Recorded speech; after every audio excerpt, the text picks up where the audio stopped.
History books call it justice. They paint the trial of Socrates as the natural end of a controversial life of philosopher pushing limits, finally caught in the jaws of law. But peel away the sanitized version, and what you find isn't justice. It's sabotage, revenge, political theater soaked in fear, jealousy, and old grudges.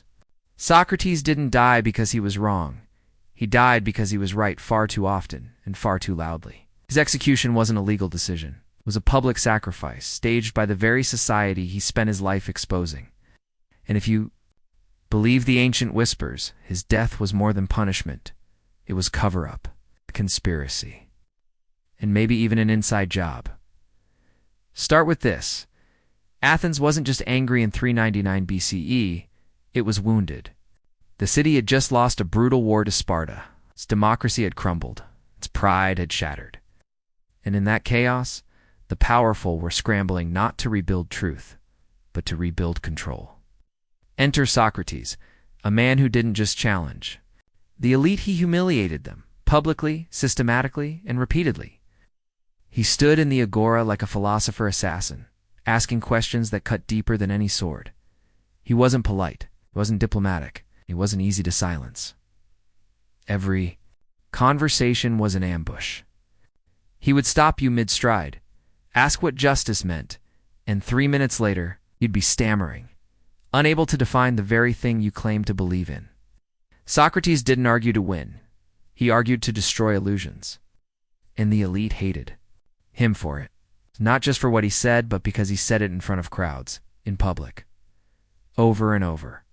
That kind of challenge couldn't be tolerated forever. And then came the perfect excuse. Critias, one of Socrates' former students. Critias rose to power during Athens' darkest hour, the oligarchic reign of the 30 tyrants. A brutal regime backed by Sparta. Critias wasn't just part of it. He was one of its most blood-soaked architects, orchestrating executions and purges in the name of order. When democracy returned, the city was thirsty for vengeance, but the 30 were dead or gone.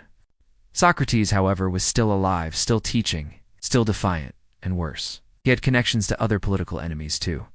Another student, Alcibiades, had betrayed Athens multiple times during the war, switching sides like a man possessed. 2 traitors, both former disciples of Socrates. That wasn't coincidence, it was ammunition. And the trial. A show trial, designed not to reveal guilt, but to bury questions. The charges were thin: impiety and corruption of youth. But impiety in ancient Athens didn't just mean denying the gods, it could mean questioning traditions, rituals, even civic myths. Socrates had done all 3 repeatedly, corrupting the youth. That meant making them think, making them uncomfortable, making them question democracy, religion, patriotism, everything the city relied on to keep people obedient. But here's what they don't tell you. There were rumors even then. Some whispered that the charges were prearranged, voted on and smoky.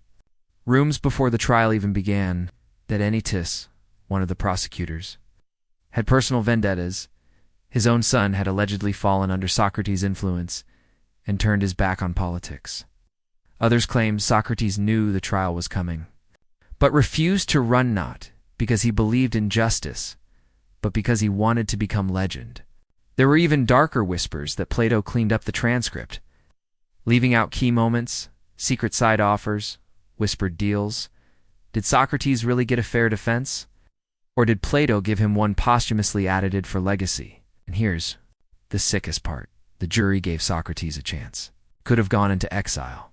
Could have left quietly, lived out his final days in another city. But instead, he stood there and mocked them. Told them he deserved free meals for life, like an Olympic champion. Why? Because he knew that begging would prove their point. Dying would prove his. Socrates didn't want survival. He wanted immortality. Through defiance. And when they handed him the hemlock, it wasn't just a poison. It was a ritual silencing. They killed him in the name of piety, of stability, of protecting the youth. But what they really feared was that his mind would never stop echoing through theirs. Yes. That every time they gave a speech, they'd hear his voice in the back of their heads saying, "Are you sure that's true?" That's the kind of ghost that never rests. But the joke was on them, because Socrates' death didn't kill the question, it immortalized it. The Socratic method became the blueprint for centuries of rebellion, for revolutions of thought. Legacy seeped into Christianity, Enlightenment thinking, modern law, modern science. Every time someone asks why, instead of accepting the official story, Socrates lives again. So, no, this wasn't justice. This was a takedown. Carefully staged intellectual assassination, because Socrates didn't just corrupt the youth, he unleashed them. Still think that the ancient world was noble and clean. Think again. Subscribe for more hidden betrayals, ancient cover-ups, and philosophical warfare. Because sometimes the real crime is asking the wrong question in the right room.